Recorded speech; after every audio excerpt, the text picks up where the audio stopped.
तर मित्रांनो, आम्ही निघलो आहे सकाळच्या परी. आम्ही जाणार होतो भिगवणला पालखी येण्यासाठी, दर्शनासाठी. कधी गेलो नाही, पण आपली पहिलीच वेळ होती. जाऊन बघावं म्हणलं पहिल्या वर्षी कसं होतं कसं नाही. दुसऱ्या वर्षी नक्की जाऊ मग निघालो, कारण की लांब जायचं होतं. भिगवणला जायचं होतं आधी आपल्याला दहाजीकडं. त्यांच्याकडं मग इथं सकाळच्या परी दिसले आम्हाला गुरु मस्तपैकी एकदम चालायनेच होते. तर शेतात बाग आहे मस्तपैकी एकदम. तिथे एवढी उठशी हातून मी कसं जायचं आमच्यासारख्या माणसांनी. मी हाय आधीच तर जाड. मस्तपैकी पूल आहे, बघू शकता. वातावरण पाणीच पाणी सगळीकडं. आम्ही आलो परत बघा.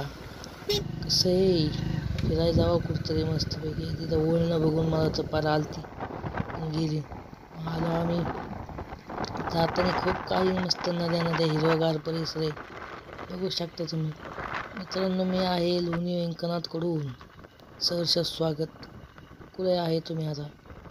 बघा बाई, सैराट पिक्चरमधली नाव आली आहे तिकून वाहून. इथं कडेला बरोबर खसली आहे, तुम्ही बघा येऊ शकता. हे आहे खेडच्या अलीकडे पूल लागणारा. आणि आहे खेडच्या अलीकड, बघू शकता तुम्ही. खेडला कधीतरी गेला असताना. हे आहे 2 नंबर पूल खेडपासला. हे बघा बाई कसं आहे कोकण. मस्तपैकी असं हिरवगार. आम्ही आलो घरी, मस्तपैकी चहा बी पेलो. आलो इथं आम्ही पाटसमध्ये कोणाकडं. आम्ही चौकात थांबलो होतो, तिकडून दिंडी येणार होती. पाया पडून आमचं झालं होतं. इथं पोलीस समजा एकदम सिक्युरिटी जॅम होती. होऊ शकता माणसं तुम्ही.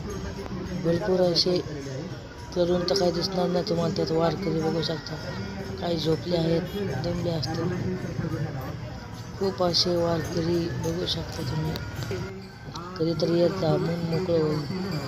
दर्शन कधी भेटायला मिळणार नाही. कमीच नाही कधी कमी कमी इथे 1.5 तास थांबलो होतो. बघू शकतो फुकट मोफत वाही साहेब. एकदम असं मला भारी वाटलं होतं. तर बिस्किटांच्या मस्तपैकी पाणी बिस्किट खाल्ला. बघू शकते इथं फुकट वारकऱ्यांची मशाज बिशाज पाय चोळून देत आहेत. औषध बिवषध चांगलं काम करीत आहे. मित्रांनो, कधीतरी येत जावा. बघा शकता तिकडं आईची टेकला जायला रोड, त्या रोडने येणार होते, पण आम्ही होतो भगवान चौकमध्ये.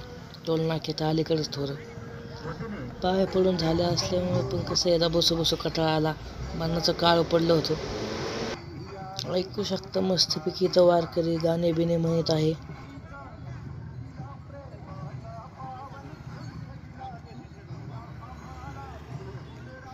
मस्तपैकी थोडे विठ्ठलाचे गाणे बिणे ऐकल्यानं आम्ही निघालो घरी.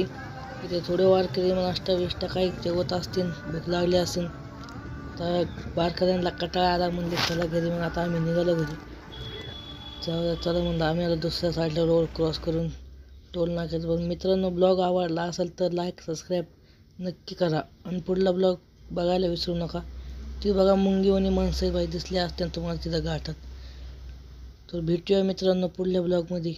लाईक आणि सबस्क्राईब